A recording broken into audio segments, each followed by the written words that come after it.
And here, so we will start next doing the cosine. We'll graph the cosine.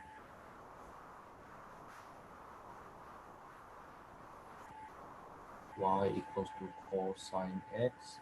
And I still use those special angles, okay? You can use your calculator. Make sure it is in radian though. Okay, make sure it is in radian. And then you plug these values, this x on your calculator for cosine x. Then you will see that we have similar numbers, okay? Similar numbers, but different order. So cosine 0 is 1. Cosine pi over 8, I believe, is 0.866. Then call that 0.87. And then cosine pi over 4 is 0.707. And cosine pi over 3 is 0.5. And I will go on further.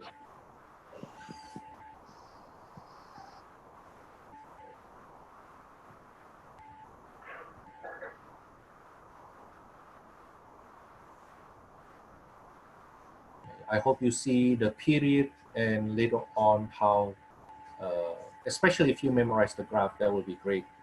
Later on will help when we solve equations.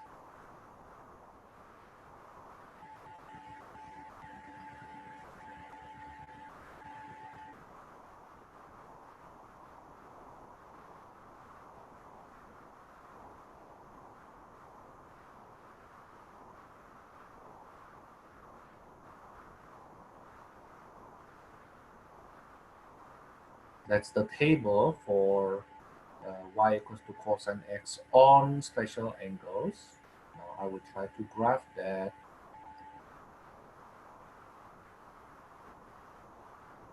On this.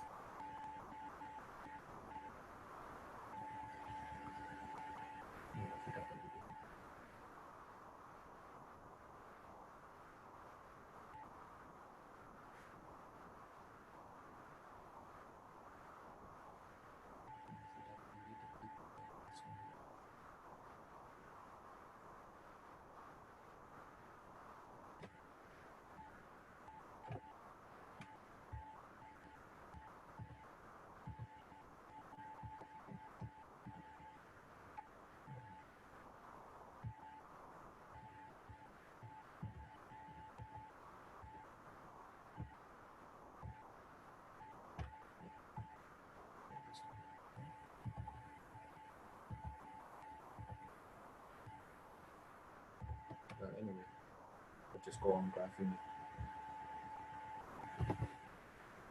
Professor, are our x values always the same?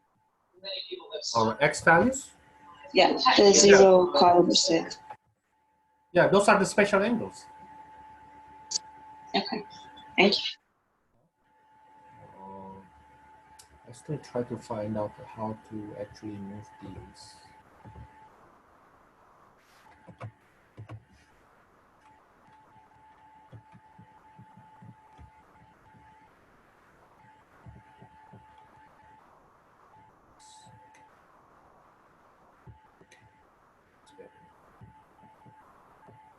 I want to make it close to the picture we have on the top. I mean the table on the top. So then I can start that the graph of cosine will oscillate around 0. Now I will call that 0 a center. Okay, I will call that 0 a center. That's the value of y where the cosine or sine, as you see earlier, oscillates. The maximum for cosine x is 1, the minimum is -1.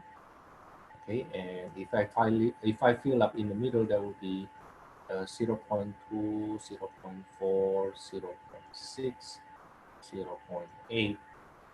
Because between 0 and 1, there are 5 ticks.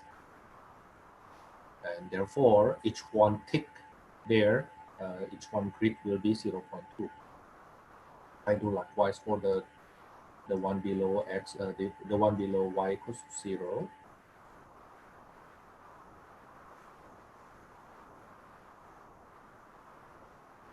Okay, now the special angle. Basically, I divide this rectangle here into four parts: quadrant 1, quadrant 2, quadrant 3, quadrant 4. Okay, and in each quadrant, I have special angles, 0 radian. Okay, and then this is pi over 2. This is pi. This is 3 pi over 2. This is 2 pi. Okay.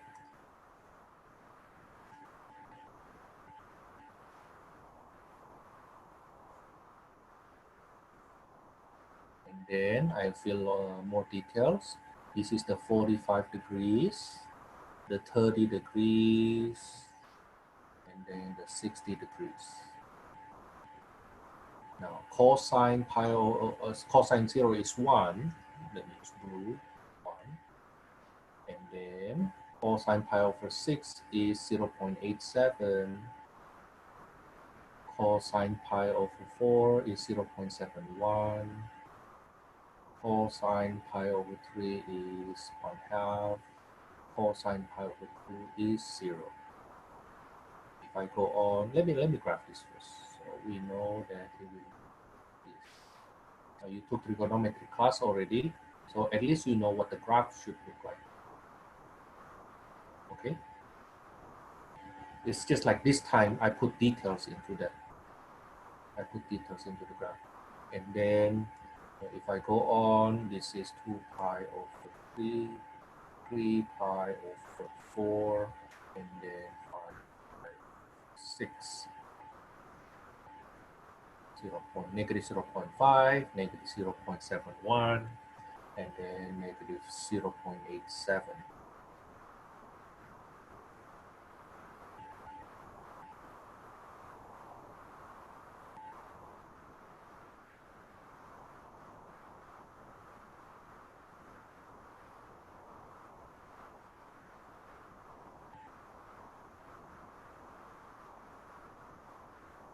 Then go on further. This is 5 pi over 4, 7 pi over 4, and then this is 7 pi over 6, 4 pi over 3, 5 pi over 3, 11 pi over 6. And then the special values are here, the positions here, here, here, here, here, here. Okay, and I connect them.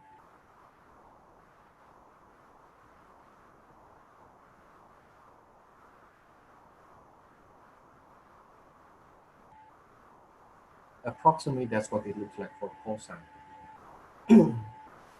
Okay, now you can see that the graph of cosine is basically the graph of sine that you move to the left pi over 2. So it's as if the graph of cosine actually starts from here. So this is the graph of sine, right?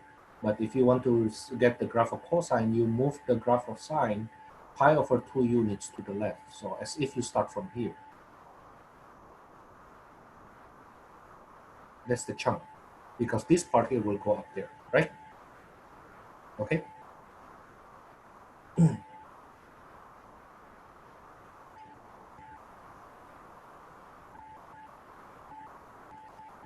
Now, I will summarize this graph of sine and cosine into my way of summarizing it into a 2 by 4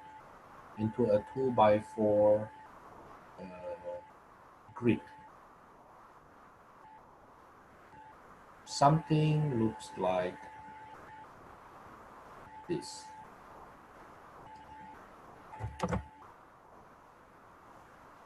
Okay, so 2 rows, 4 columns. I will summarize it as the following. Y equals to sine x, have the center 0, maximum 1, minimum -1. Now, the distance from the center to the maximum and the center to the minimum, we call that amplitude.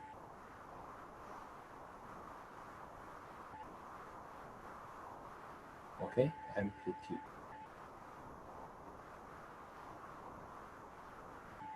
Now, I call this 0 here in this case, I call it center.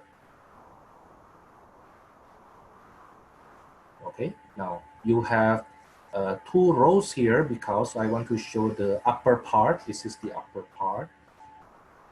This is the upper part, and this is the lower part. Okay, so where it becomes positive or where it becomes negative. And you see 4 columns there because we have 4 quadrants. Okay, the cutoff is pi over 2, pi, 3 pi over 2. Now the graph of cosine, the graph of sine, we will start with from the middle, going up there, and then go back to the middle, going down here. Of course, you need to make the curve, right? And then go up here. So that's how I will summarize them. Okay, that's for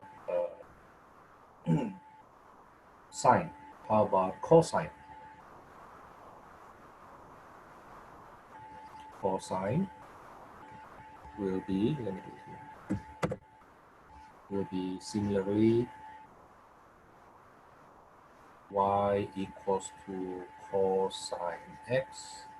The center is 0, the amplitude is 1, so from 0 going up 1 is 1, from center going down 1 is -1.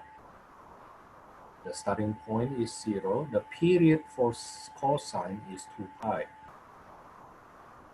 Okay, that's the period. Now then, that 2 pi being divided by 4 give me the quadrantal period, pi over 2.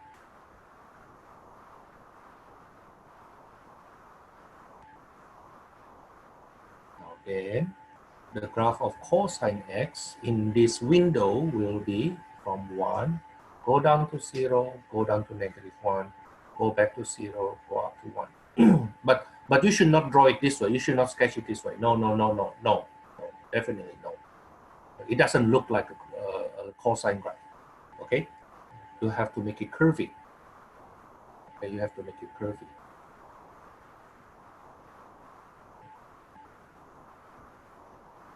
Okay, you have to make it curvy.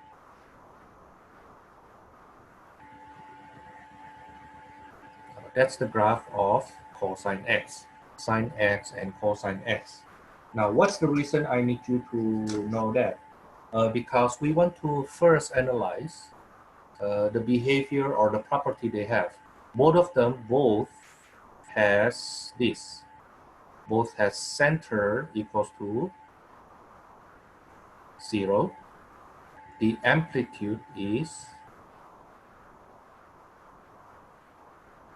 1. Now, with the center and amplitude, we will be able to see the maximum value. The maximum value will be the center plus the amplitude. The minimum value will be the center minus the amplitude. Now, using these two, we get the range. The range will be from -1 to 1. Okay? Now, the period is 2 pi.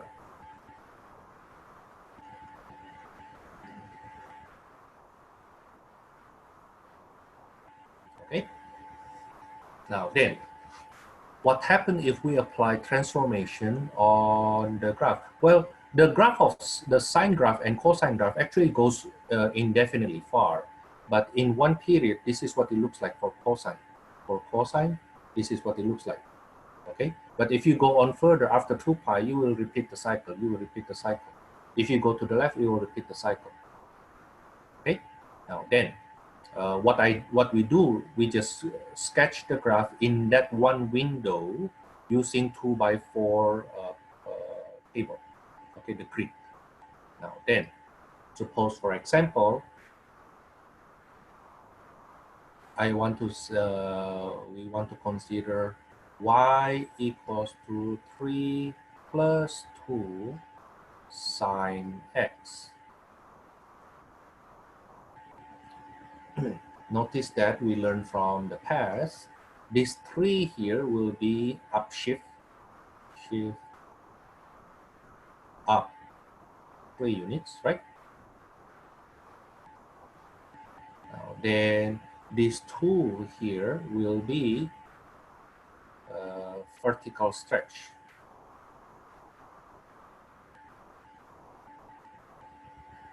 By 2 units. Now then what happened to that 2 by 4 window?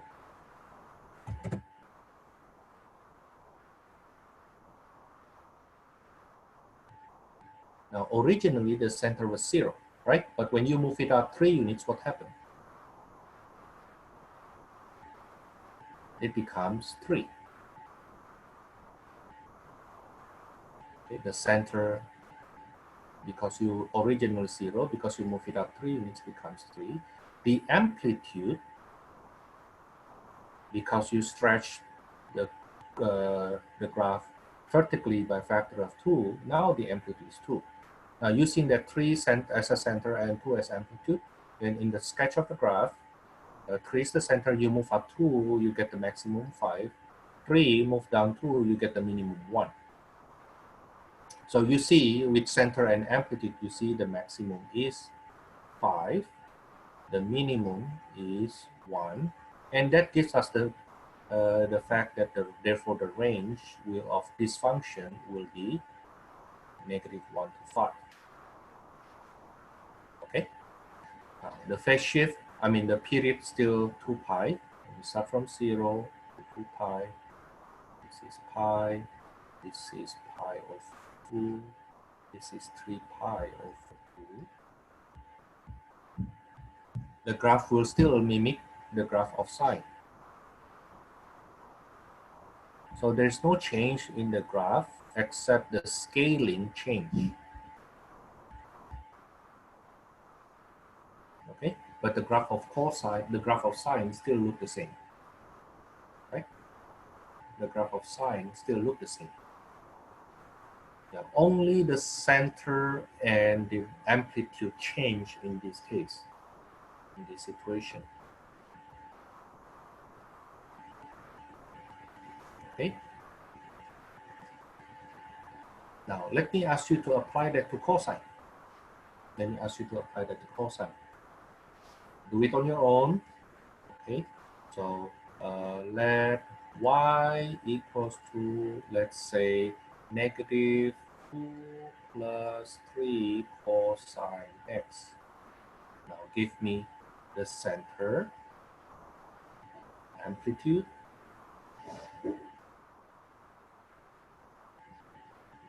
and then the period. Yeah, once you get the amplitude, then you will get the maximum, minimum. Let's write it down. Maximum is what? Minimum is what? And then using those two numbers, you get the range. Okay, the period is still 2 pi.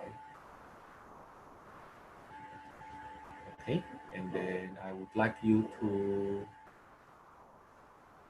put it in graphing here. Okay, let me give you 1 or 2 minutes for this. 2 minutes.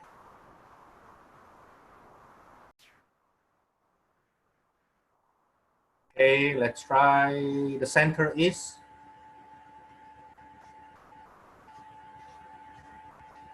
nobody say anything. Okay, center is negative 2. That's actually the constant. Okay, and then the amplitude is 3. That's actually the coefficient of the sine or the cosine. Then the maximum will be the center plus the amplitude. The minimum will be the center minus the amplitude. Okay, so the range will be from negative 5 to 1. center is -2 here, up 3 is 1, down 3 is -5.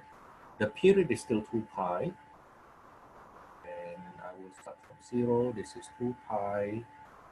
This is the midpoint of 0 and 2 pi. This is the midpoint of 0 and pi. This is the midpoint of pi and 2 pi. The graph of cosine will start from the top, go down here, and then go up there, there. Of course, it's curvy in between.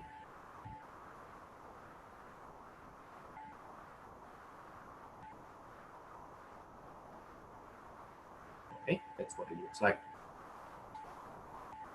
We already learned to stretch that vertically and move that vertically too, move up and down. Then what happens if we actually go further? Suppose, for example, I have let y equals to, let me modify it from our example 2, -2 minus 3 cosine 2 pi, 2x.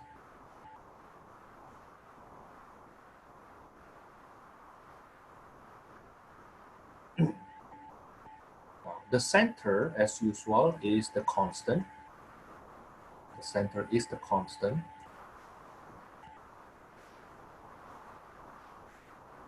Okay, now how about the amplitude?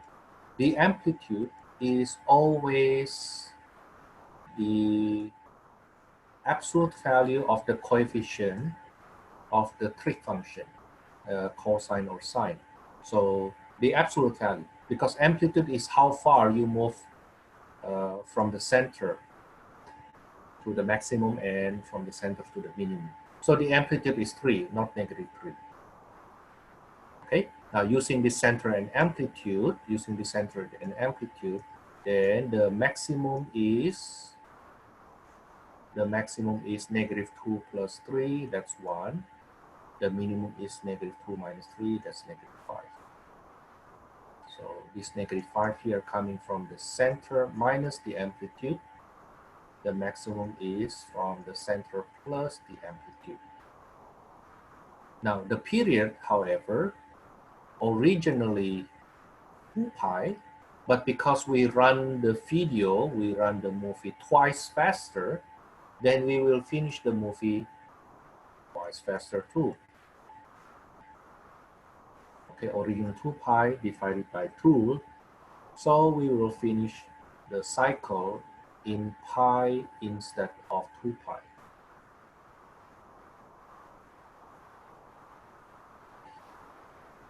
Okay,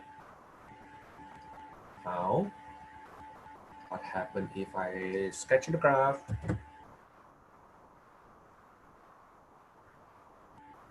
The center is -2, maximum from -2 plus 3 is 1, -2 minus 3 is -5, 0, but the period is pi, so I don't have any phase shift, so I start from 0, but I add pi.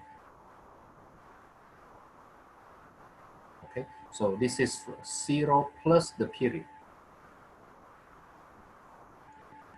Okay, this is the 0 plus the period. That's how we get the end of that one cycle. Now, notice that later on in the next example, if this were not 0, let's say this is pi over 3, then this would be pi over 3 plus pi, because the distance from the starting point to the end point is supposed to be pi. Okay, supposed to be the period, right?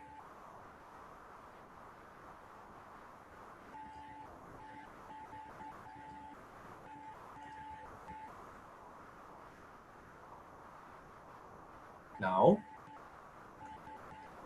and this guy here is the midpoint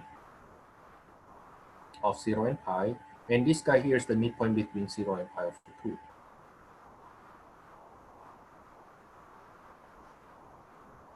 The function is cosine. The function is cosine, right? But I have negative coefficient for the cosine. So then, instead of starting from the top, I flip that upside down, I start from the bottom because of the negative.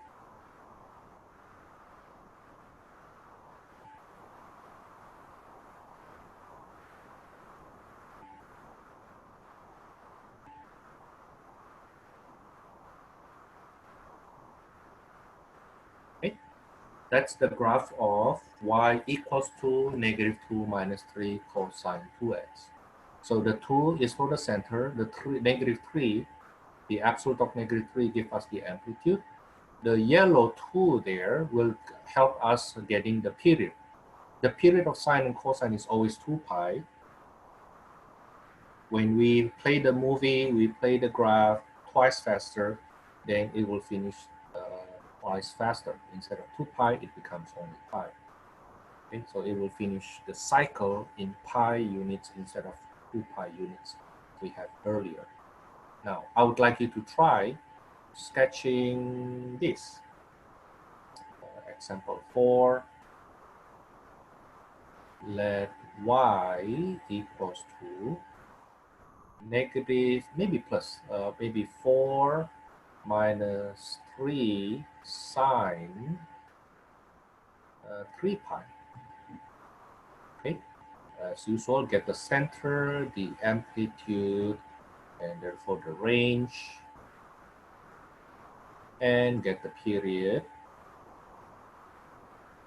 Then from there, you get the window.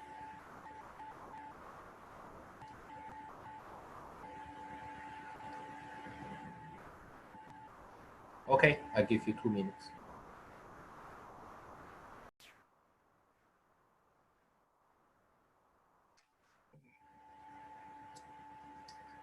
Okay, the center is 4, the amplitude is 3.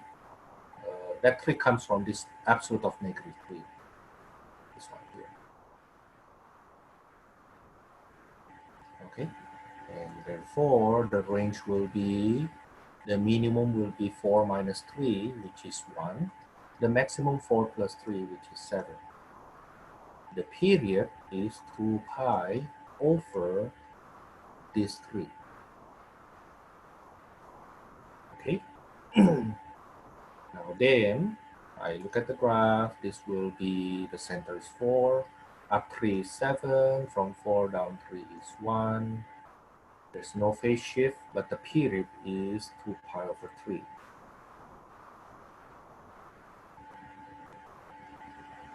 Okay, so from 0 to 2 pi over 3, the midpoint is pi over 3. The midpoint of 0 and pi over 3 is pi over 6.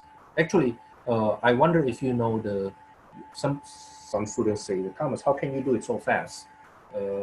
Some little logic. You see, when I get the midpoint, it's 0 plus 2 pi over 3, right? Okay, divided by 2. Remember that? Now, 2 pi over 3, when I divide by 2, there are 2 ways to do this. Okay, one way, you divide the top by 2. In this case, that's what I use.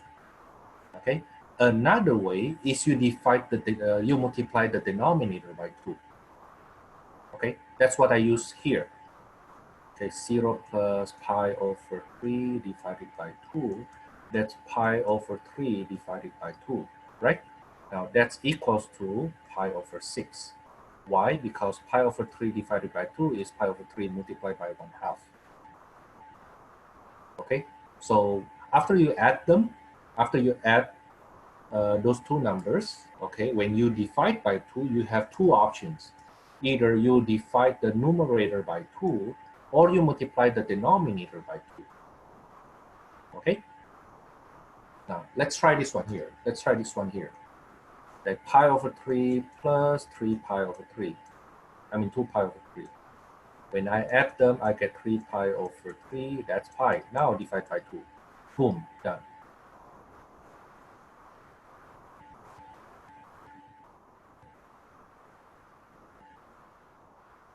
Okay?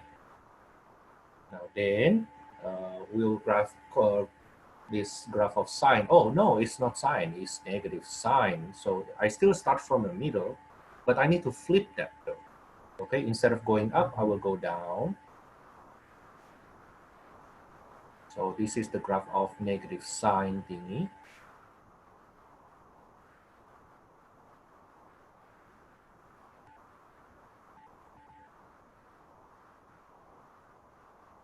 Okay. That's the graph of 4, y equals to 4 minus 3 sine 3 pi. Now let's incorporate what happened if we have phase shift. Phase shift is when you move the graph to the left or to the right. Y equals to, let's do this first. Y equals to sine 2x plus pi over 3. Now that's equivalent to y equals to sine of 2x plus pi over 6. Okay, now we have learned in chapter 2, if you replace x by, this is coming from sine 2x, and you replace the x by x plus pi over 6, right? Which means the graph is actually, you move to the left pi over 6 unit. You move the graph pi over 6 units to the left. Now we say, in that case, the phase shift denoted by phi is equals to negative pi over 6. Okay? That's the phase shift, which means the graph, the cycle in our one window later on, instead of starting from 0, we will start from negative pi over 6. Okay, the center, as you expect, the center here is 0, the amplitude is 1, the period is 2 pi over 2. Now this 2 here is always the coefficient of the angle, always.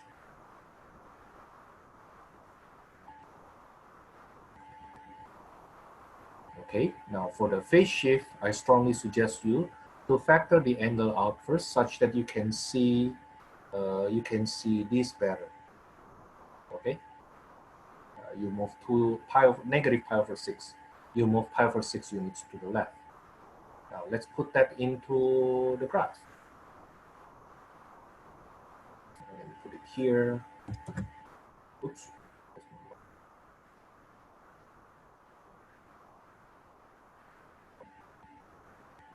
No, that's not right.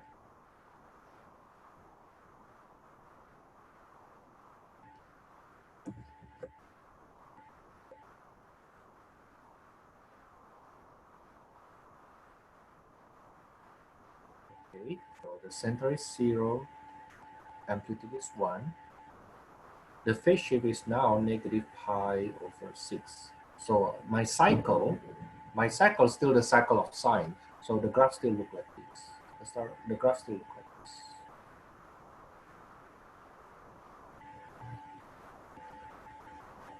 Okay, but instead of starting from 0, now I start from the phase shift negative pi over 6. Okay. Now, from there, then I add the period. I add the period negative pi over 6 plus the period pi. I will get 5 pi over 6.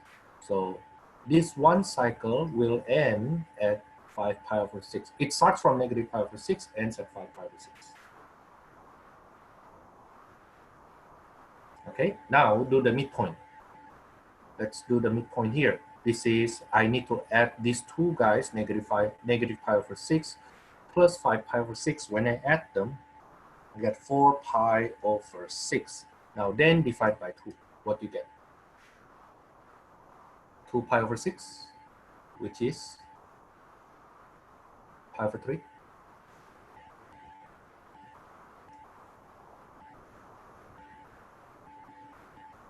Okay, now how about these two here?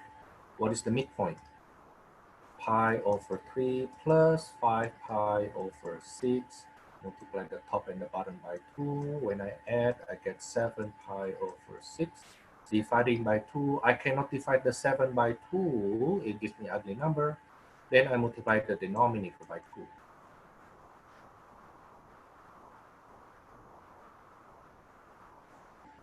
That's 7 pi over 4.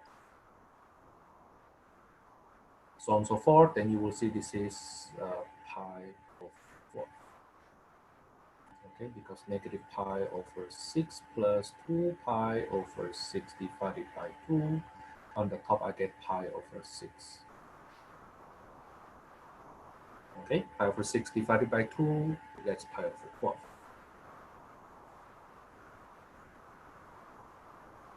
Okay, now then how do we use this for a more general setting? Now the following is the most general case.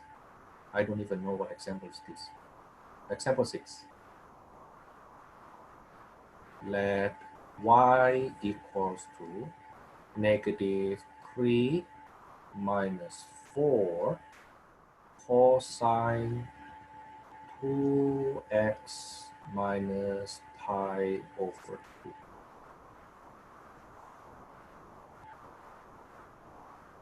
Every time you see this question, I strongly suggest you to factor the angle out first. So this is cosine 2 parentheses x minus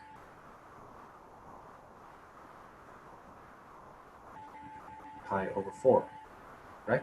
Remember that when I distribute these two in, I'm supposed to get pi over 2, right? Now then from there, we can read the equation faster and better, more accurate.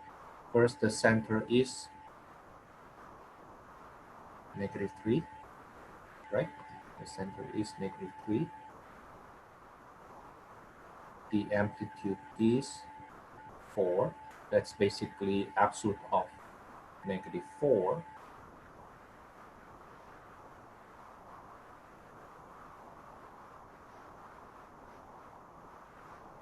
Okay, now then from there we can get the range to be, the range will be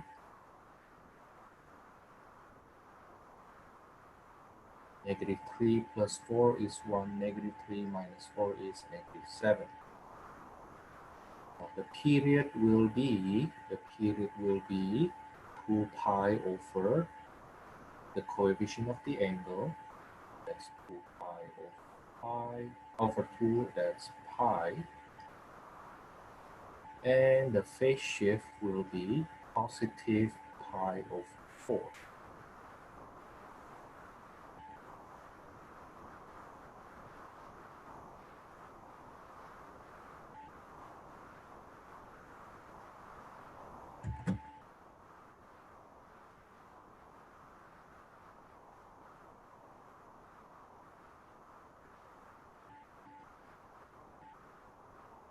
Let's start. The center is negative 3, up 4 is 1, minus 4 is negative 7. The phase shift is pi over 4, which means I move to the right pi over 4. So instead of starting from 0, I now start from positive pi over 4. The period is pi, means from that starting point, plus the period, I get the endpoint. Okay, so pi over 4 plus pi is, you need to be good with your fraction though.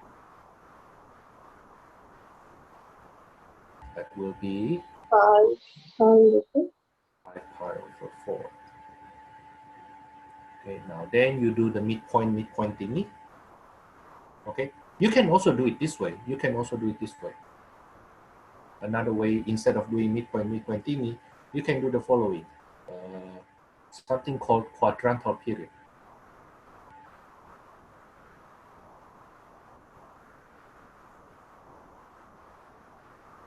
Basically, whatever the period divided by 4. The period divided by 4, always divided by 4. That's how we get that pi over 4. Which means from here you add pi over 4, you get pi over 2. You add pi over 4. You get 3 pi over 4. You add pi over 4. You get pi. Then you add another pi over 4. You get 5 pi over 4. You can do it that way too. Okay? You can do it that way too. Up to you. Which one is more faster for you? Okay? Now then, I go to the graph. That's negative cosine. So do I start from the top, middle, bottom? Start from the top because it's reversed.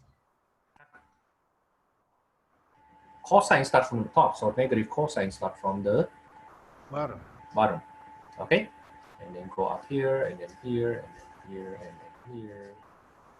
You get this guy.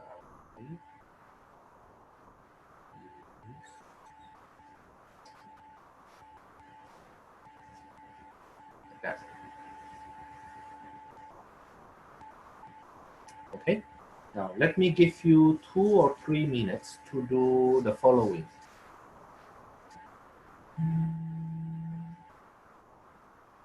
Example 7.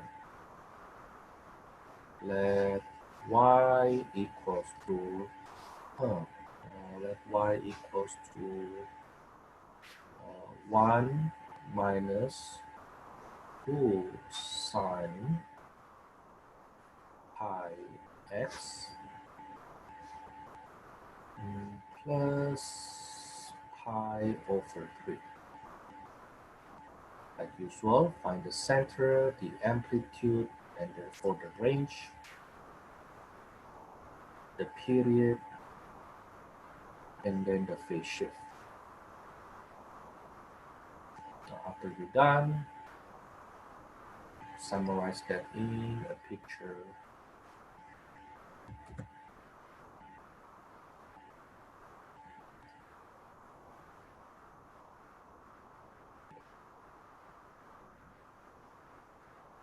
Okay, maybe 2-3 minutes. Okay, the center is 1. Amplitude is 2. The period is 2 pi over pi. That's 2. Oh, the phase shift. I need to factor the pi out. 1 minus 2 sine pi times x plus 1/3. So the phase shift is negative 1/3, such that the range will be, the maximum is 3, the minimum is negative 1. On my graph, the center is 1, plus amplitude is 3, from 1 minus amplitude is negative 1. Phase shift is negative 1/3, plus 2, 1/3 plus 2 will be 5 over 3. No pi though, okay, just 5 over 3. And then I add, divided by 2, 4 times 2 pi over 3. And add, so that this is pi over 6. 7 pi over 6 here. And then that's negative sine. So I start from the middle, go down, instead of go up, right?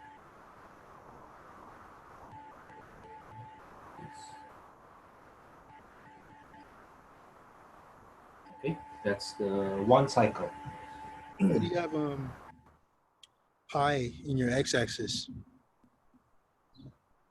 Oh, that's right. I say no pi, but I put pi. Thank you. No problem. So, no pi, no pi. So this is one here, like that. Okay. Now, so with what I teach you here, you can actually do plenty of problems. Let me give you the suggestive homework from 7.5. Suggestive homework from 7.5. You can actually do number, if you want to warm up, let me say this is warm up. You can do number 1 to number 7. Okay, but the one that I think you need to know how to graph is the one from number 13 to number 31. Okay, number 13 to number 31. And if you take a look further, question number 41 to 45 is also quite reasonable. Okay, so try to do these odd numbers here. Now let me give you an example for example, number 40. Number 40. That question is actually very interesting. Why that's so interesting, Thomas? Well, because they basically give you the graph and expect you to find the function. Okay, so they give you the graph. Let's say for that one, it looks like this. It looks like this.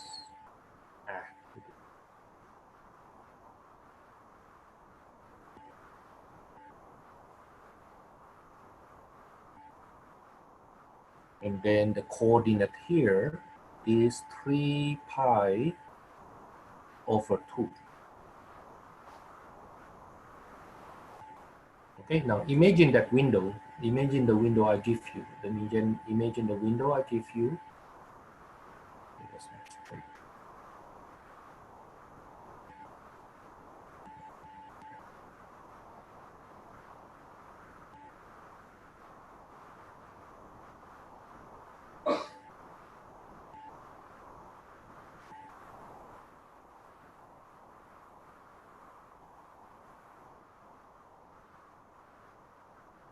If you imagine the window I give you, notice that this coordinate here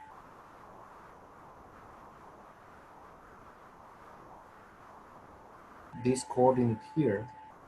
actually on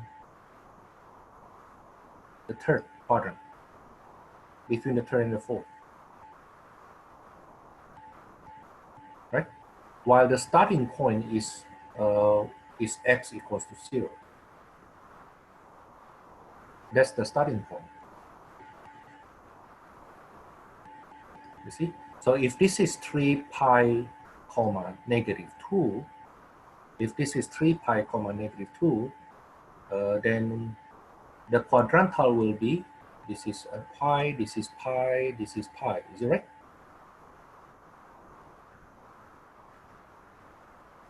Okay, so the quadrantal period will be pi. This is pi, this is 2 pi, this is 3 pi, this is 4 pi. So from there you see that the period is 4 pi. Okay, now how about the center? It is right the x-axis, so the center equals to 0. How about the amplitude? How far you go up and down from the center?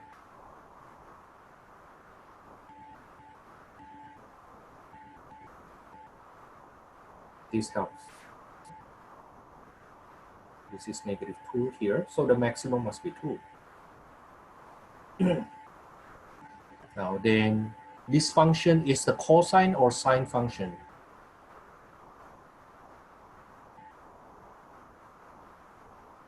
Sine? It's a sine function, so y equals to sine. How about the amplitude?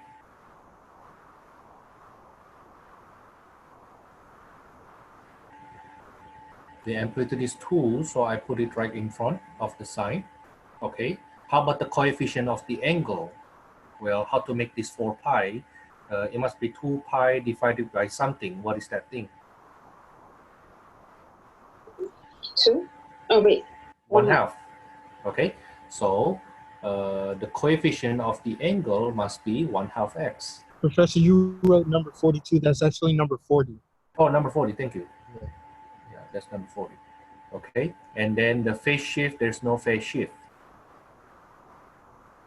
From the graph, there's no phase shift. So the function is y equals to 2 sine x over 2.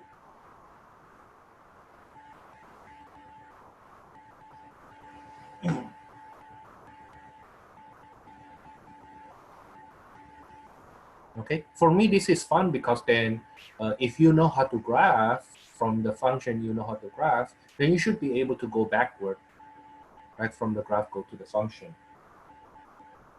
Professor, will you have a question that will have like a function as for x, you know, Repeat like again. I was not clear with your question. Repeat again. do we have a question that for the x we have like a limited domain? Repeat it. I don't get you. Like let's say it will be x x plus 2x over 3x minus 2. X. Repeat again. X plus. X plus 2x 2x2 over 3 minus x. And for 2x on top, can you put like power 2? Uh-huh. So like how do we graph something like this if it would be inside for x? Is it with sine or cosine or no? Yeah, for sine or cosine, it doesn't matter. We don't have that yet. We only deal with the one with linear function inside. So the guy here is linear so far. But we still can do that though. I mean, if you have this, for example, sine of this, okay, what is the center?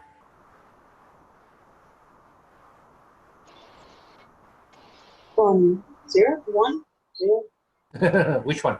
The center is 0 1. because this is 0 plus something, right? And then the amplitude is still 1. Okay. Now about the period is hard to say because this is not following the linear function.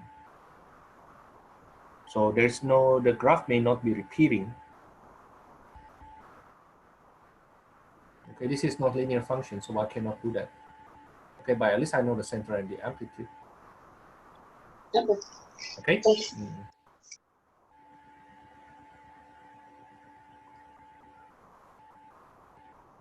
Let me do one more question from our textbook. I take a look on number 44.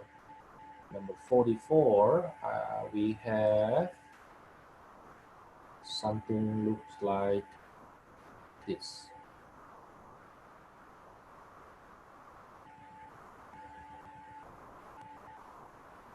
And then it says the top here, this is the coordinate is 5 pi, comma 4.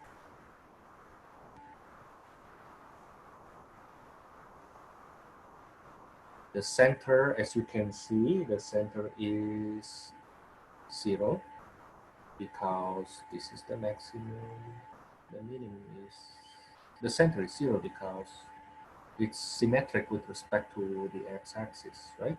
So the center is 0. The amplitude is from y equals to 0, it goes maximum 4. So this one here will go minimum 4 too.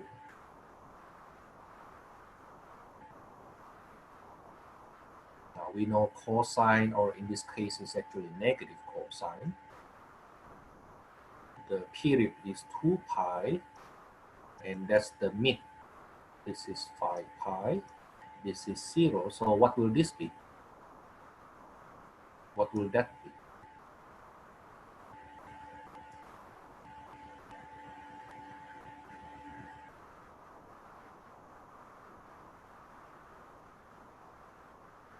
It will be 10 pi.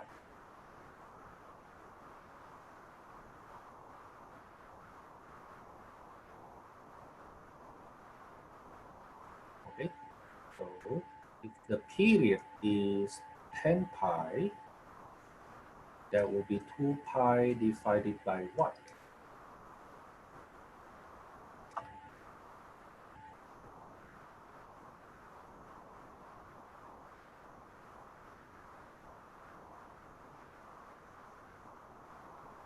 Divided by 1/5. Right? If you have hard time, then call that a variable. So let's call that b. So 10 pi times b equals to 2 pi, then b equals to 2 pi over 10 pi. That's 1/5. Okay, So the function here is y equals to negative 4 cosine x over 5.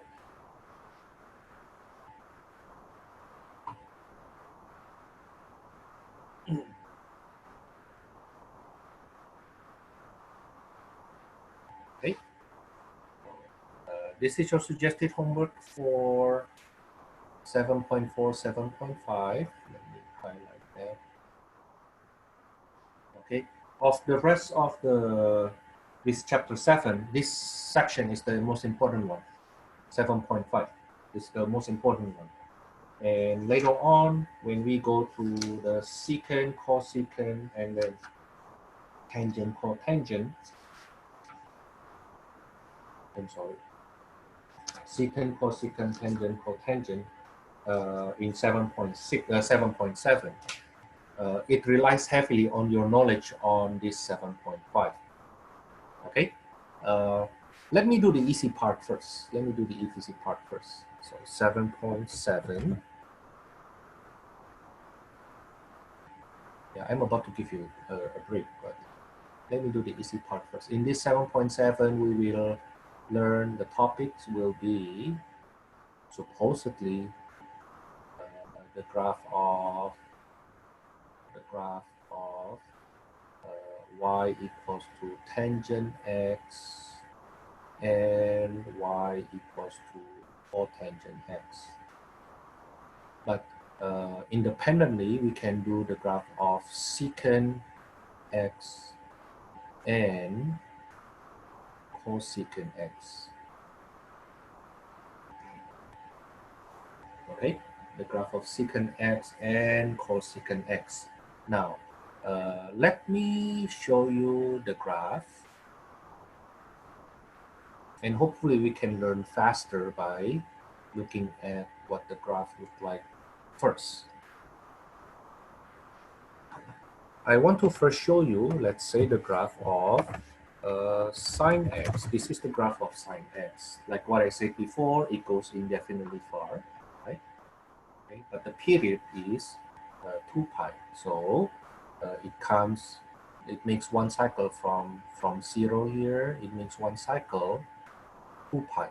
Now 2 pi is 2 times 3.14.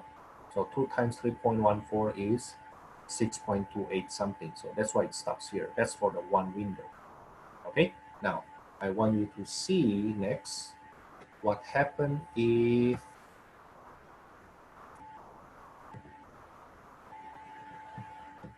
I graph the reciprocal. What is the reciprocal of sine?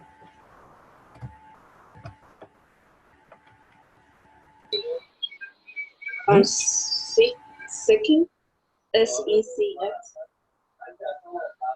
Cosecant.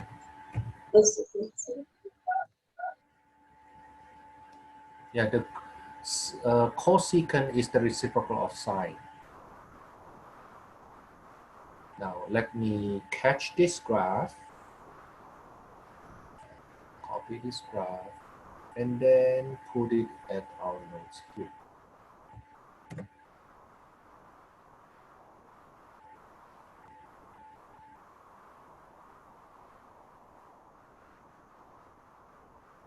Now notice that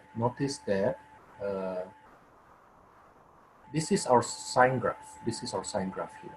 This is the one window. This is our one window or sine graph. Okay, remember at that time we break it up into 2 by 4, right? Okay, so it looks like this. This is the graph.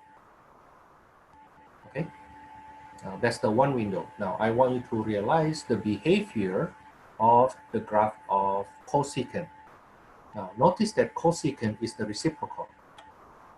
Okay, it's the reciprocal of sine. So what happened is the following. When sine x hits 0, when sine x has value 0, the reciprocal is undefined. So it becomes undefined here. For the secant, for the cosecant, it will define undefined here, undefined here for the cosecant. Okay, now then the graph of cosecant will be, notice that when sine is bumping up like that, when sine is bumping up like that, the cosecant is the cup, facing up cup, while when the sine is bumping down, the cosecant is, the cup is facing down. You see? Okay. Now, furthermore, notice that the range, look at the range. If you look at the range, the sine has range from -1 to 1. This is the range for sine. Now, notice that the range for cosecant is here and here.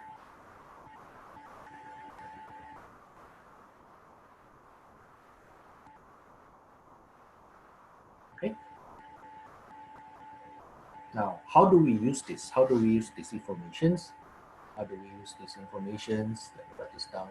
This is the comparison of y equals to sine x and y equals to cosecant x. Okay, how do we use this?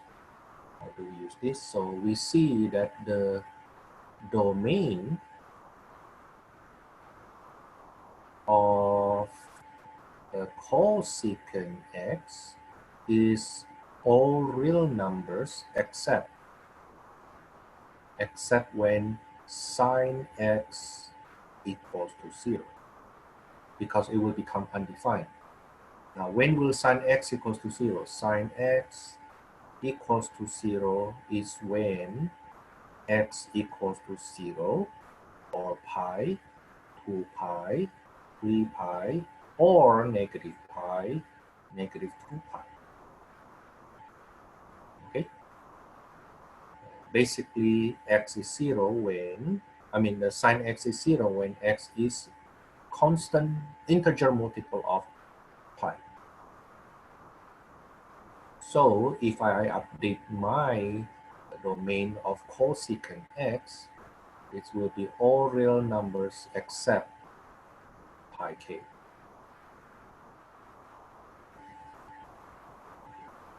Okay, in fact, from the graph you see the asymptotes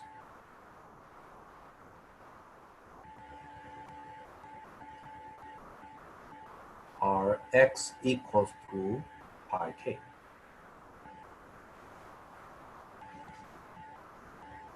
Oh, how about the range? The range for sine,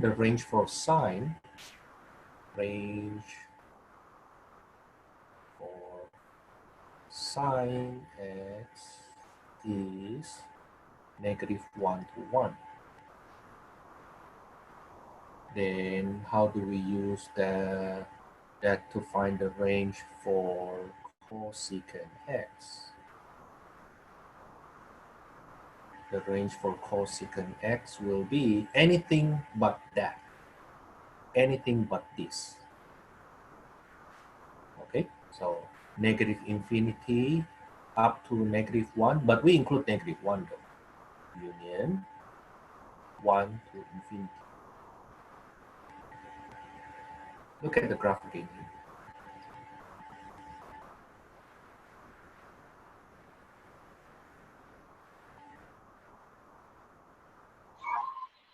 Yeah, I'm kind of lost.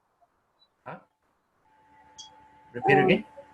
Can you do the last part of the range again? The range? Yeah. Yeah, look at the graph first. On the graph, this is the range for sine. from -1 to 1. Sine actually oscillates between -1 to 1. Okay, now then from this graph you see cosecant actually outside of that. The range for cosecant is this here. You see that it moves from -infinity up to -1, go back to -infinity, and positive infinity, go down to 1 and go back to positive infinity.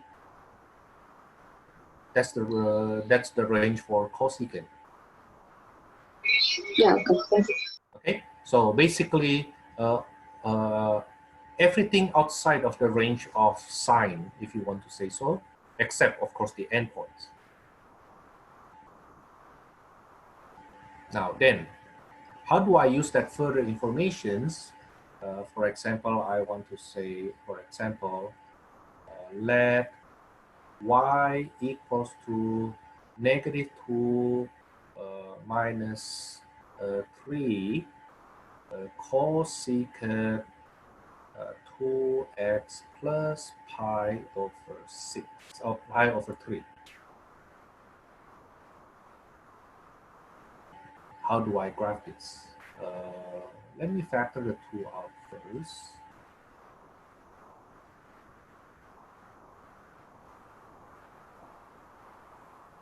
Okay. And then for me to graph that, it will be better for me to first graph the reciprocal. Y equals to -2 minus 3 sine of 2x plus pi over 6. Graph that one first. Okay, I will graph that one first. Let me put it here.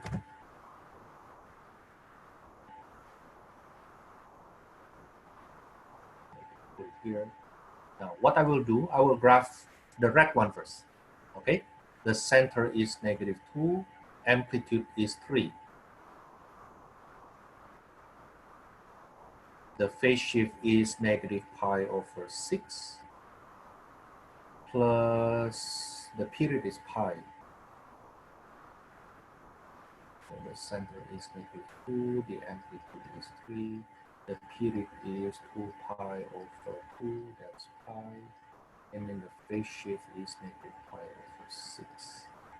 So this here will be plus pi, that's 5 pi over 6. That's pi over 3. This is pi over 12. This is 7 pi over 12. That's negative sine, so it looks like this. This is the graph for the sine version.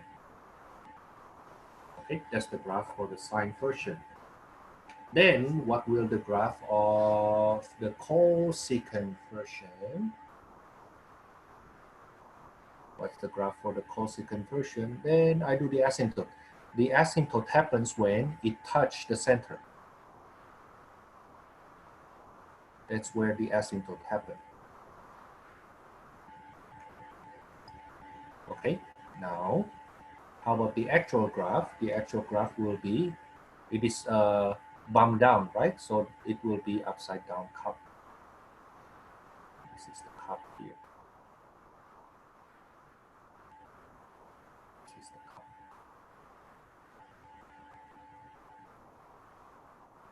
That's it. That's the graph of secant. Cosecant, I mean. This is the graph of cosecant.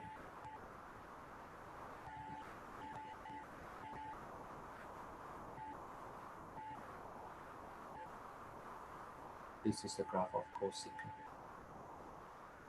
So I graph sine first to help. Okay, I graph sine to help. They give me the framework, the 2x4 and what the graph look like, where it bumps down, where it bumps up. And I use the fact that cosecant is the reciprocal, then it will be reflection, right? Reflection of the red one. This is the red one, this is the sine. Okay, the cosecant will be reflection, reflection. Okay, now it's almost 6 o'clock. Let me ask you to do a problem together with your break. So for example, let y equals to, oh, by the way, did we do the range already? Yeah, the range for this function is, sorry, let me see, what's the range of the sine? The range for the sine is from -5 to 1, that's the range. So the range here for the cosecant will be -infinity up to -5, bracket, union 1 to infinity. Okay, so going to this example here, let's say I have 4 minus 3 cosine pi, not cosine, sorry, secant supposed to be, let me use secant. Secant pi x plus pi over 2. Okay, together with your break, we come back at 6:15. I want you to answer. Sketch the graph. Sketch the graph. Sketch the graph. But before that, of course, you need to graph the cosine version first, right? Okay. I need you to find the range, and you may need to have some time to solve for the domain. Let's sketch the graph first. Okay, we come back at 6:15. Okay, let's continue. I will first deal with the cosine version. Y equals to 4 minus 3 cosine pi, let me factor pi out, x plus 1/2. So the center is 4, the amplitude is 3, and then the period is 2 pi over pi, which is 2. Phase shift is -1/2. So my sketch of the graph for the cosine will be, the center is 4, amplitude is 3, this is 7, this is 1, -1/2 here, plus 2, that's 3/2, 1/2 here, this is 0, this is 1, and that's negative cosine, so negative cosine will start from the bottom.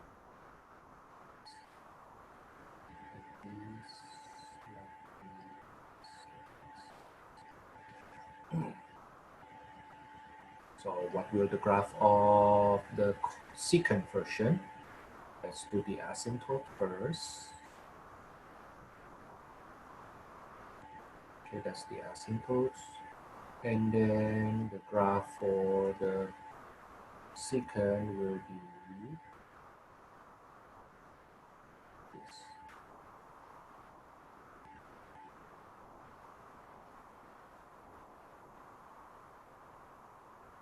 Okay, so the blue one is the secant version. The red one is the cosine version. Then how about the range? The range will be, from what you see there, the range is from -infinity up to 1, union from 7 to infinity.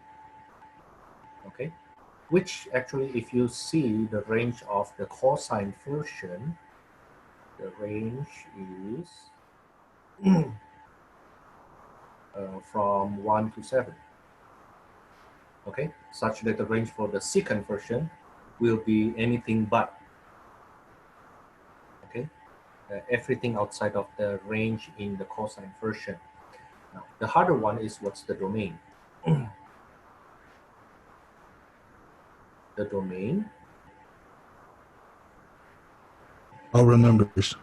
Now, all real numbers except some things, right? All real numbers except something. Now, what are those things? That's when the cosine of pi x plus pi over 2 equals to 0. But cosine is 0 at cosine blah equals to 0 at pi over 2, 3 pi over 2, 5 pi over 2, negative pi over 2, and on. Basically, it's pi x plus pi over 2 equals to, when the angle equals to, pi over 2 plus pi k. Okay, subtract by pi over 2, so pi x equals to pi k, where k is integer.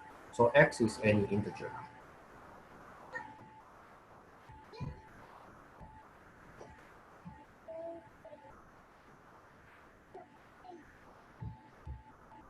Okay.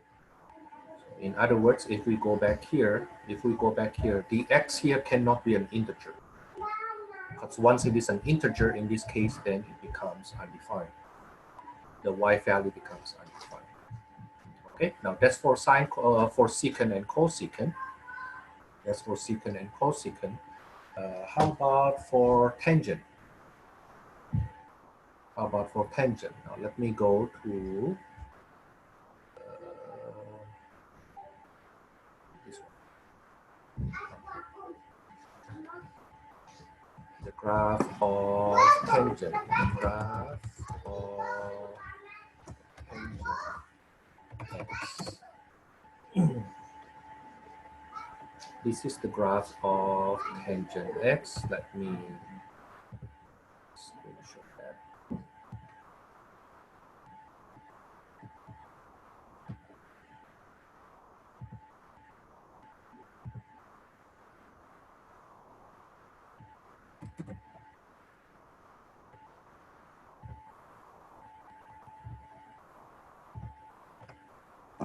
That's y equals to, let me use blue color, y equals to tangent x. Now, tangent x has the domain, not all real numbers too. In fact, you can see it has asymptotes. It has asymptotes. Okay.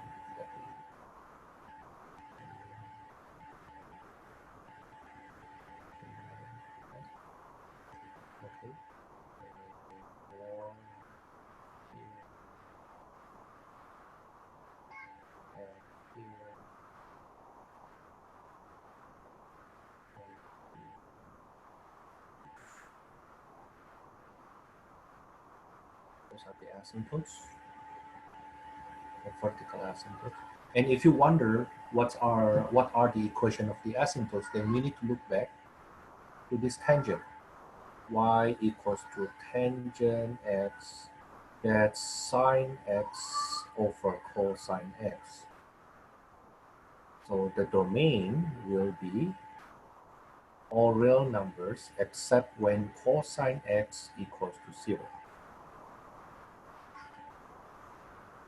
Okay, now when does cosine x equals to 0?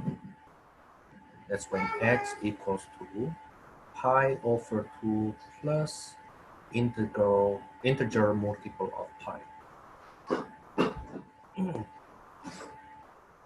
Okay, so the domain will be, the domain of tangent will be all real numbers except pi over 2 plus integer multiple of pi.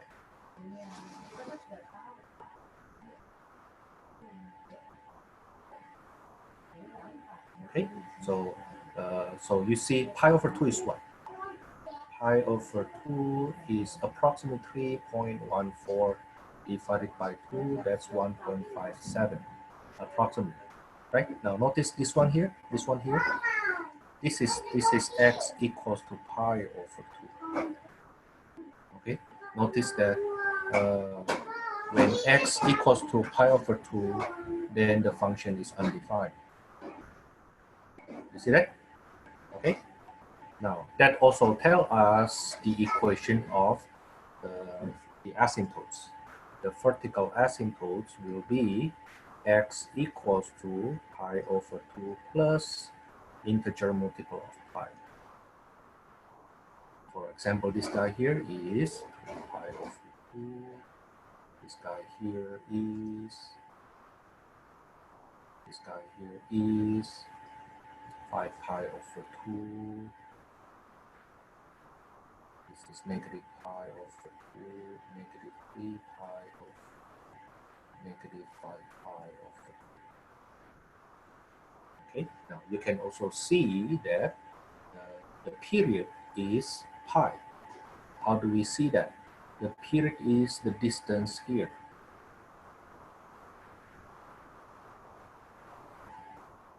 Okay, the period is pi. It repeats the same graph every pi. So the period is pi. Now this period fact here is something good to know, especially when we try to solve a trigonometric equation later on. Okay, for now we just know that as a pi. Of course, then we can add into that the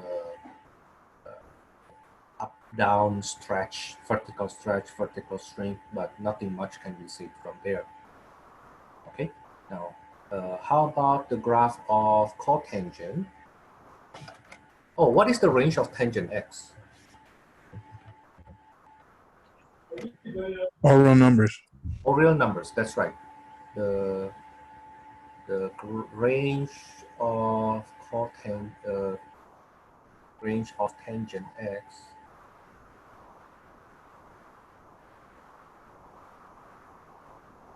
is all real numbers.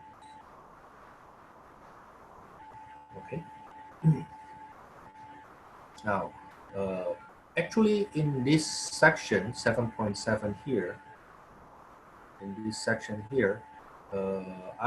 the main question will be the domain and range.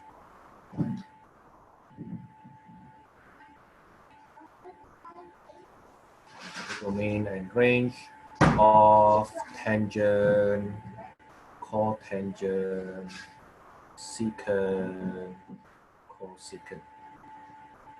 Okay, now once we know that the range of tangent x is all real numbers, then when I have y equals to 4 minus 3, tangent 2x plus pi over 3, for example, and I ask you what's the range? Now the range already all real numbers. However, you stretch, shrink, translate left, right, up, down, it will not change the range to still be all real numbers. Okay, now how about the domain? The domain will be, oh, give me a second.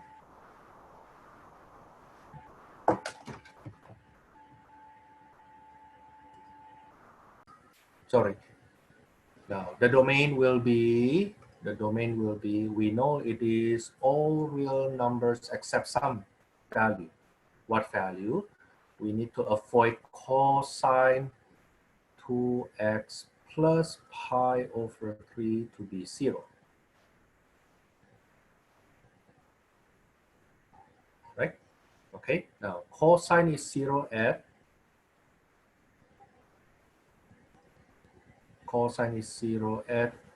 pi over 2 plus pi k. Now then when I subtract by pi over 3, I get pi over 6. And then divide by 2. That's pi over 12 plus pi over 2k.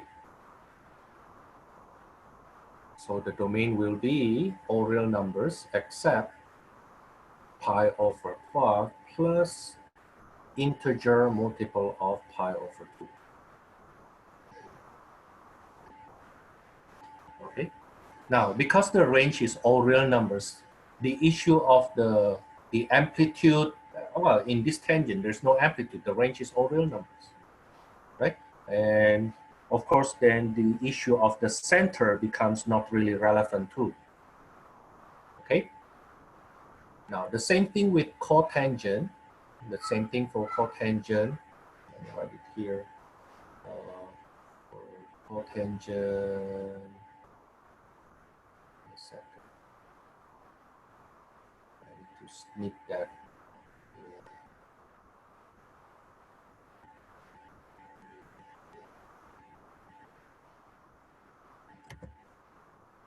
This is y equals to cotangent x. As you can see, we have asymptotes. Let me use red color for asymptotes. The asymptotes are, one of them is the y-axis. One of them is the y-axis.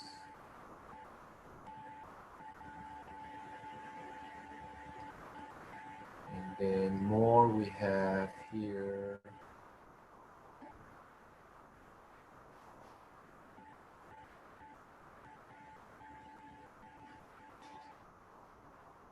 And then more we have here.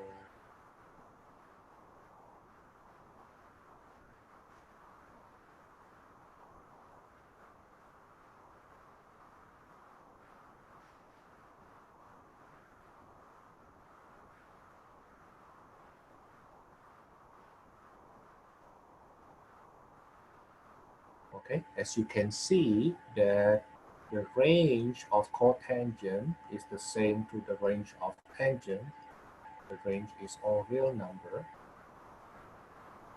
Okay, the period is still pi, right? And how about the domain?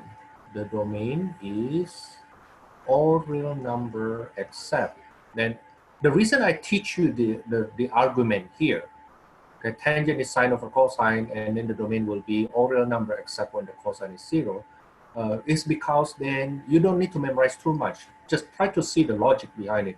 Cotangent is cosine x over sine x. So you need to avoid the sine x to be 0. Right? Okay. Sine x will be 0 when x is the multiple of pi. 0, pi, 2 pi, 3 pi, negative pi, negative 2 pi, negative 3 pi.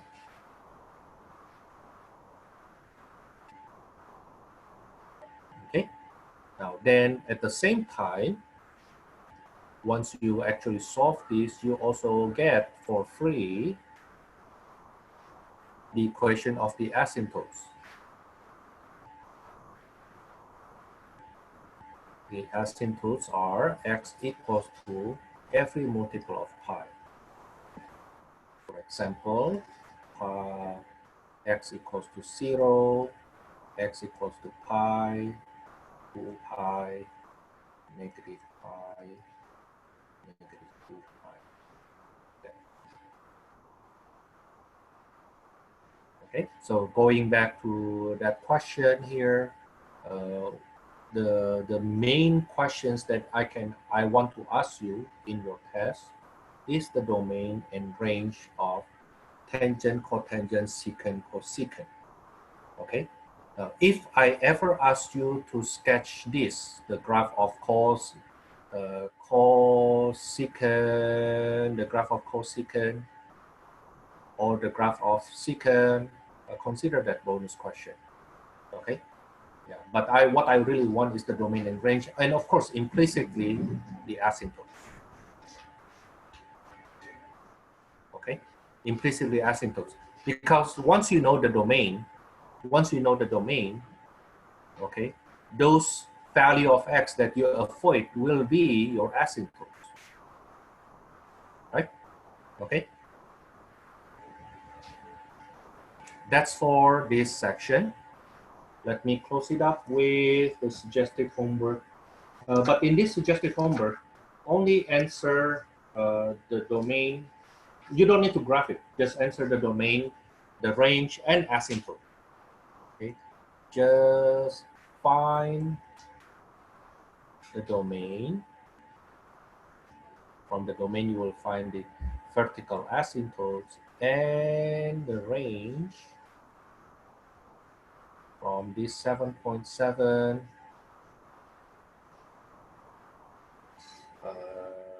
number 21 to 31. Number 21 to 31. There are 6 questions there. I think that should be good enough.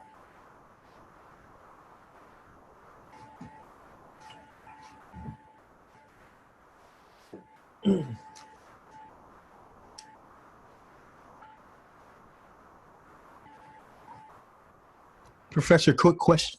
Uh-huh. It was for the last one you did before this.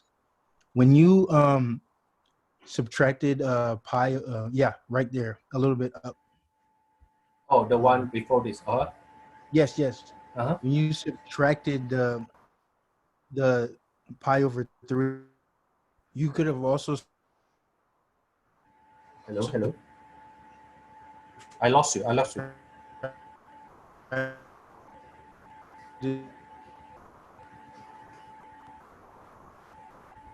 lost you. Can you repeat it again? No.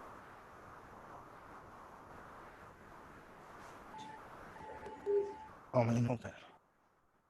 Can you repeat it again?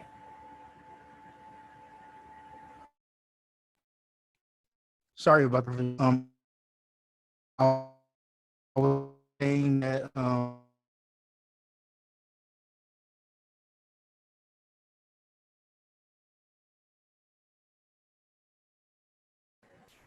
I cannot hear you. I think maybe you want to type it on the chat.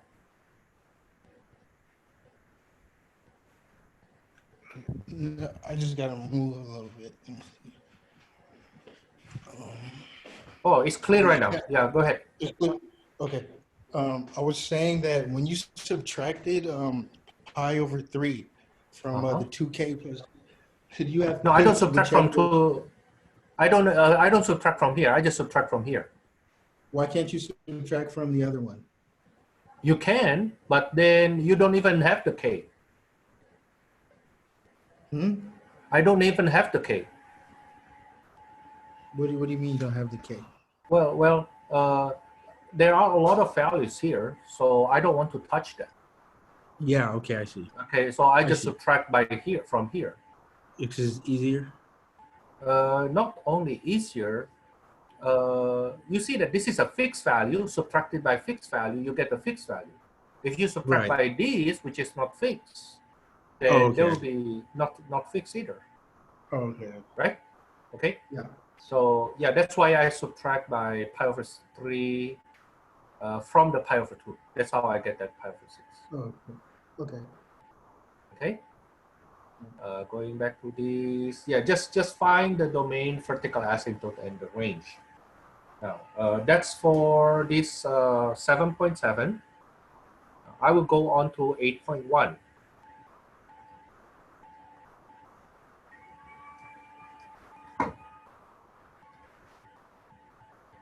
Now, starting from here, I would like you to watch the lecture video from my trigonometry class. Watch my math 241. I think for them that will be chapter 6. Let me take a look just to make sure. Or chapter 5. Yeah, chapter 5. That's chapter 5. So watch my Math 241 YouTube channel.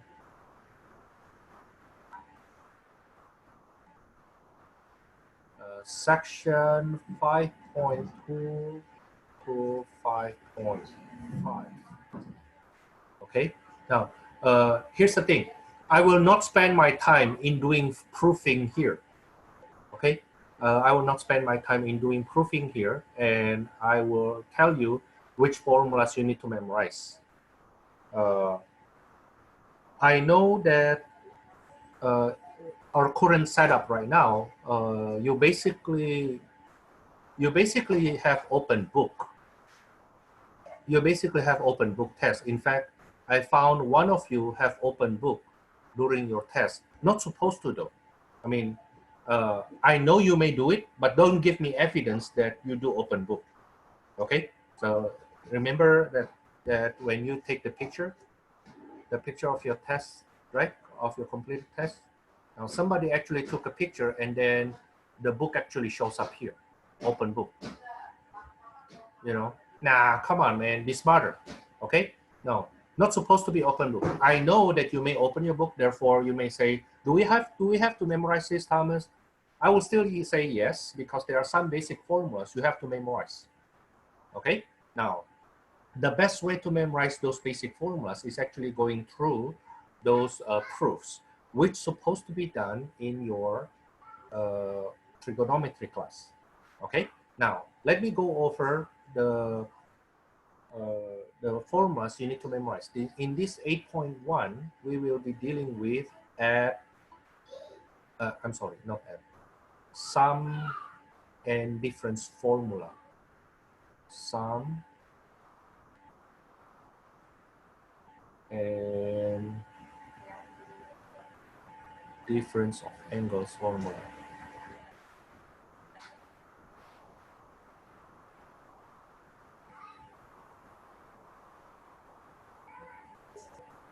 Okay, now in my trigonometry class, I require them to memorize it in order. I call that group number 1. Now with you, you don't have to memorize it in order, but you have to memorize the formula. Okay, I usually tell them to memorize it in this order: cosine A plus B, cosine A minus B, sine A plus B, sine A minus B,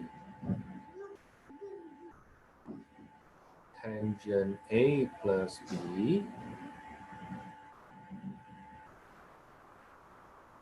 tangent A minus B.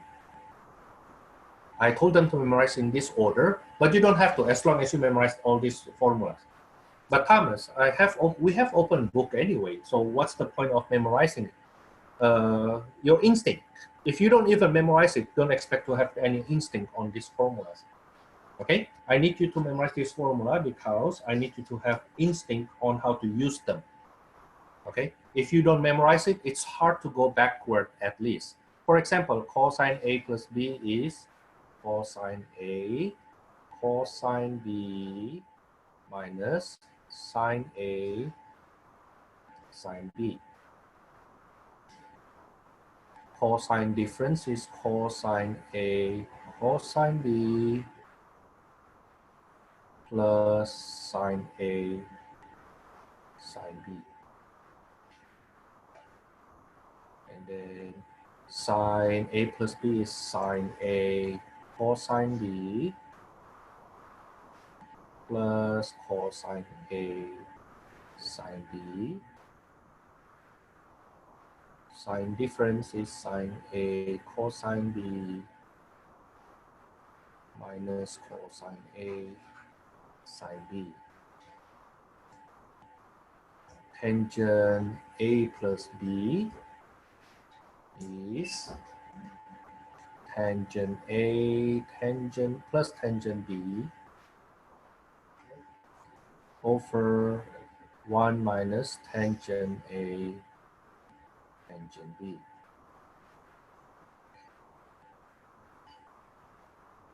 And then tangent A minus B equals to tangent A minus tangent B over 1 plus tangent A tangent B. Now for today, or right now, I assume you don't memorize it yet.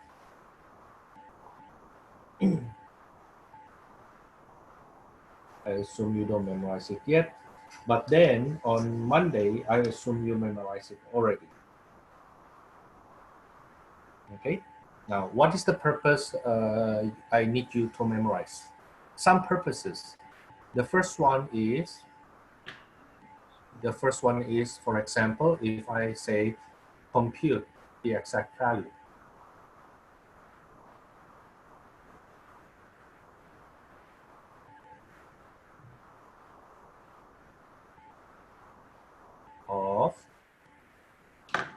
For example, tangent pi over 9 plus tangent 2 pi over 9 over 1 minus tangent pi over 9 tangent 2 pi over 9.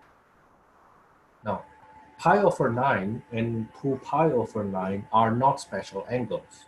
So we don't know the actual value.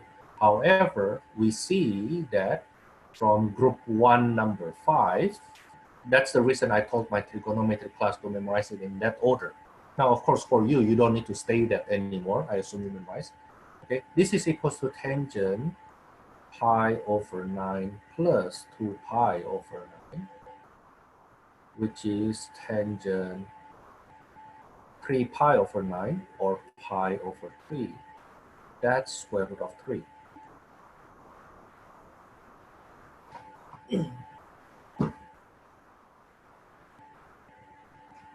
Okay.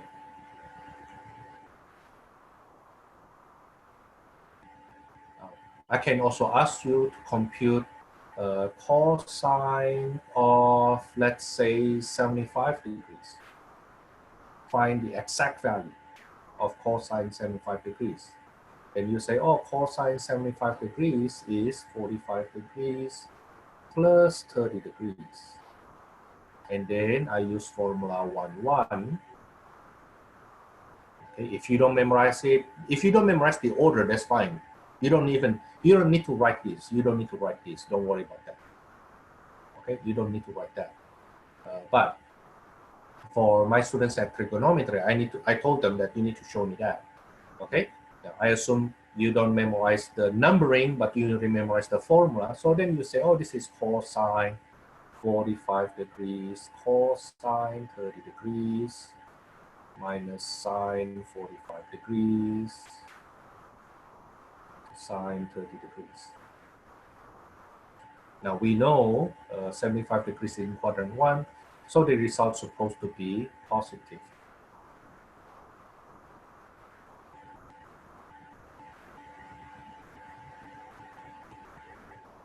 So this is square root of 6 minus square root of 2 over 4.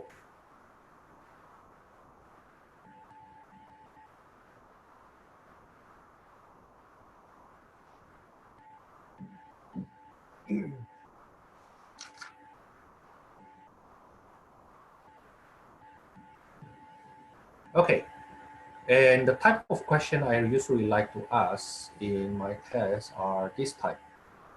Let sine A equals to 3 over 5. That angle A is in quadrant 2. And cosine B equals to negative radical 3 over 4.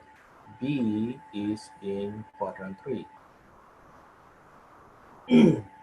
And the question is find, let's say, find what is sine A plus B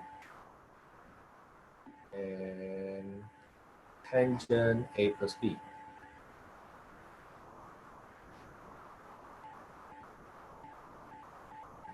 Okay, let's start. Okay. Sine A is 3/5. But A is in quadrant 2. That's not an acute angle. Because of that, let me get the reference angle first. Sine A hat is 3/5. That's how I make it positive and acute angle. Then I draw the right triangle associated to that.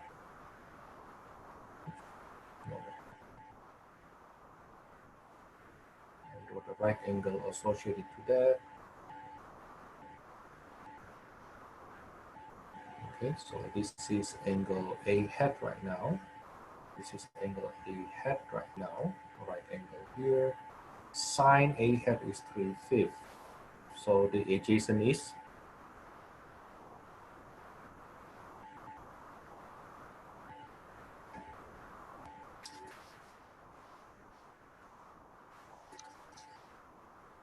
The equation is 4. Okay. Now then from there we see then cosine A hat is 4/5.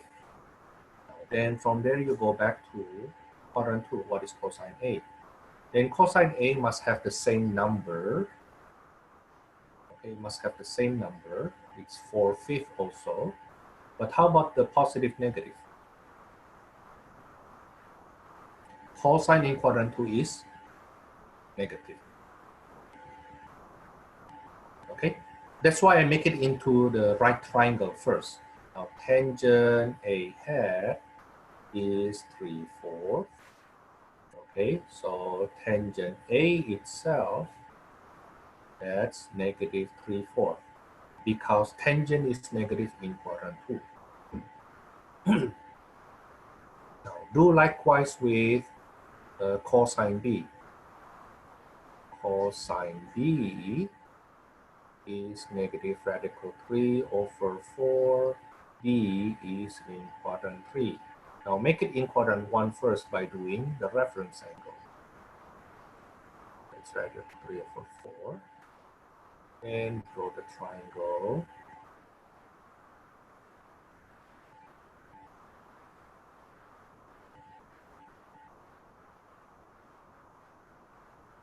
This is B hat right angle. This is radical 3.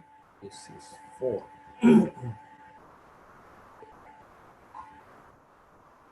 So 16 minus 3 is 13. Square root of 13.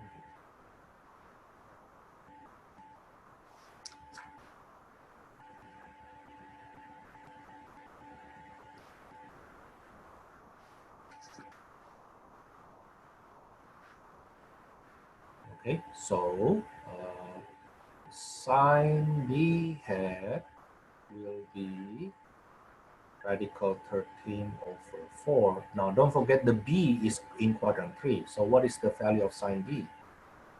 Must be the same number but negative. Now likewise with tangent B hat is square root of 13/3.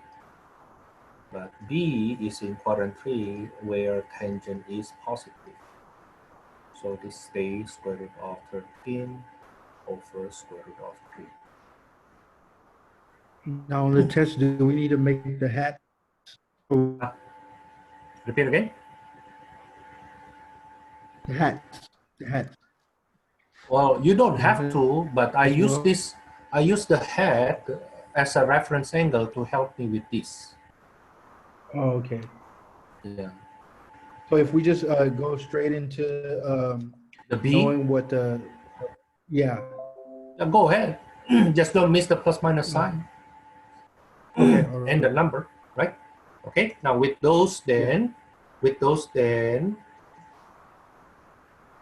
I attack question A. Sine A plus B is sine A cosine B plus cosine A sine B. I assume you don't memorize this yet, but I also assume you have your textbook to refer this to. Now sine A is 3/5.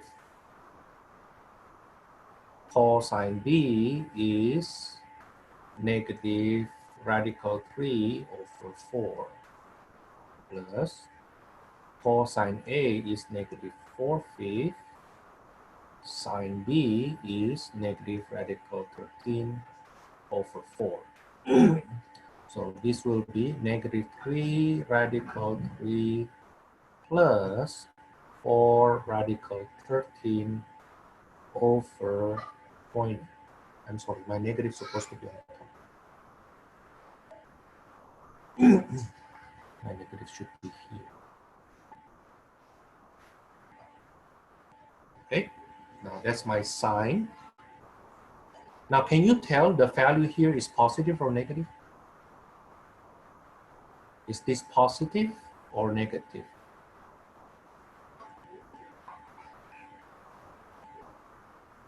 So basically you need to compare 4 square root of 13 and 3 square root of 3. Which one is larger?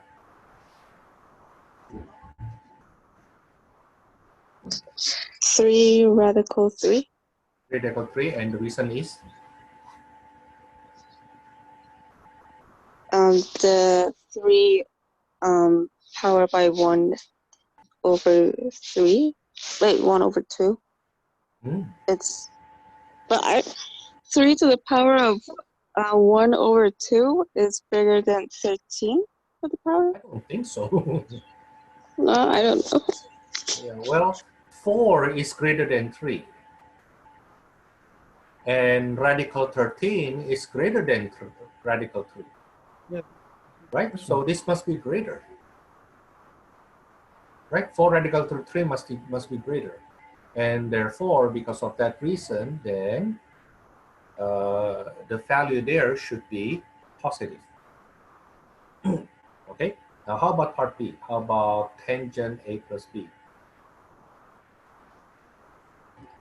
In this question here, you don't need to answer this yet. I just wonder if you can do the comparison visually. Now, how about tangent A plus B? Tangent A plus B is equals to tangent A plus tangent B over 1 minus tangent A tangent B. Okay, and then I plug in the values. Tangent A is negative 3, 4 plus tangent B is the square root of 39 over 3. Let's rationalize that right away. Over 1 minus negative 3 over 4 times square root of 39 over 3. Now multiply by the LCD 12. It gives me negative 9 plus 4 square root of 39 over 1 plus 3 square root of 39. Is this value here positive or negative? The bottom one is clearly positive. But how do I know Positive. if the top one is positive or negative? Then we need to compare 4 square root of 39 with 9, which one is larger? But we know this is greater than square root of 36. Right? So this is still positive. This is still positive. Okay, this is positive and this is positive. Okay, you can just stop here though. You can just stop here. I don't really care if you know that's positive or negative.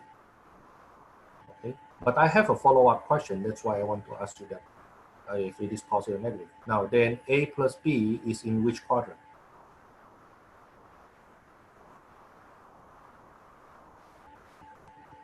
That's when we need to know the value of sine of this sum.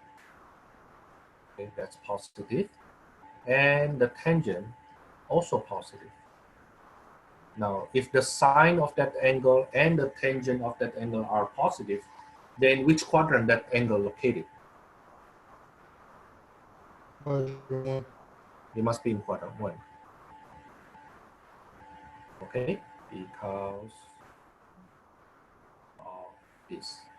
Now, suggested homework from 8.1. Number 1 to number 9, and then number 25, 27,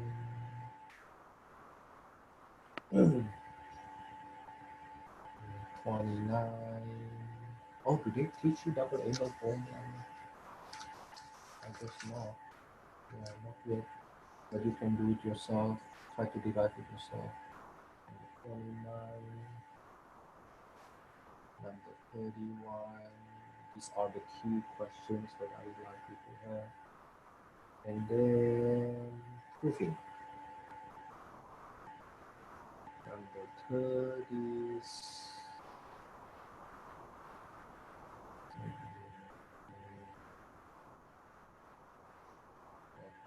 number 49. Proofing for number 49 to be percent.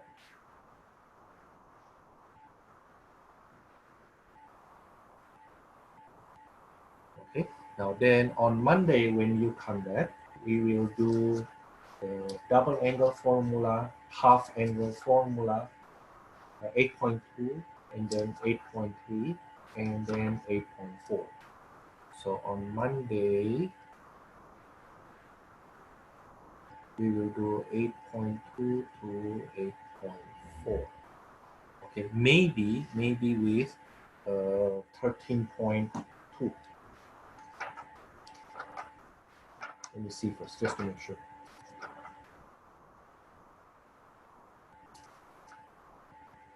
Yeah, maybe with 13.2. Our class basically only have next week, Monday and then Wednesday.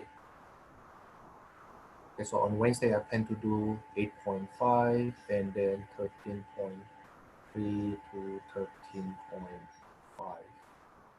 And then the Monday after that we have Memorial Day. The Wednesday after that we will have test 4, and then we have review. Oh, I'm sorry. No, we don't have Monday, Wednesday. This is Tuesday, Thursday class. So yeah, we have no time. Yeah, my bad. I keep on having Monday, Wednesday classes in my. Oh, I have to correct this.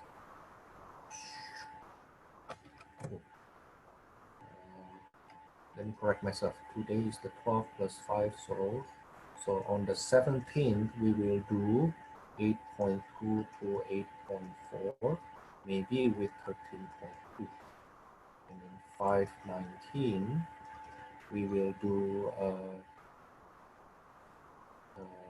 8.5. I'm sorry, this is 8.4. 8.5, 13.3, 13.4 or 5, remember? And then the week after that, the 7 on the 24th. Is it right? Maybe 24th. No, it's not.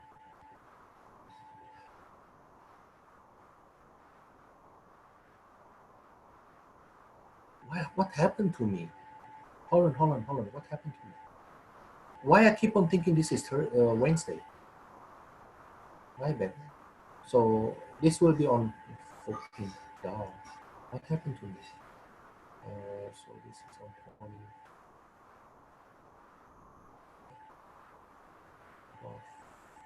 So 19, and then 21st. So I think this is your test 4. Is it right? Take a look on your syllabus. 523, we will do a review.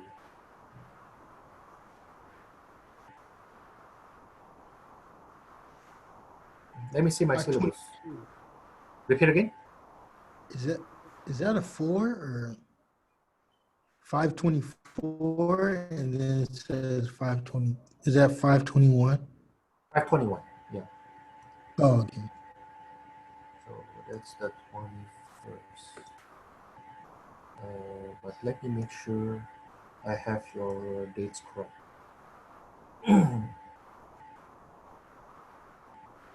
The syllabus for Math 260.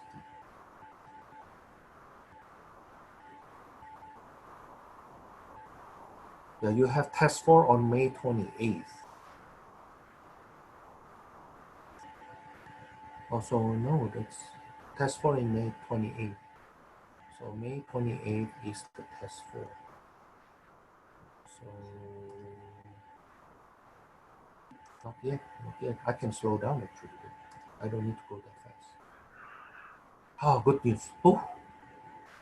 Because I'm still missing. I need to rearrange this though. Yeah, but I need to finish up to 13.5. Okay. then we have enough time then. We have enough time. So if I put this 13.4, 13.5 here, and this is 13.2, 13.3.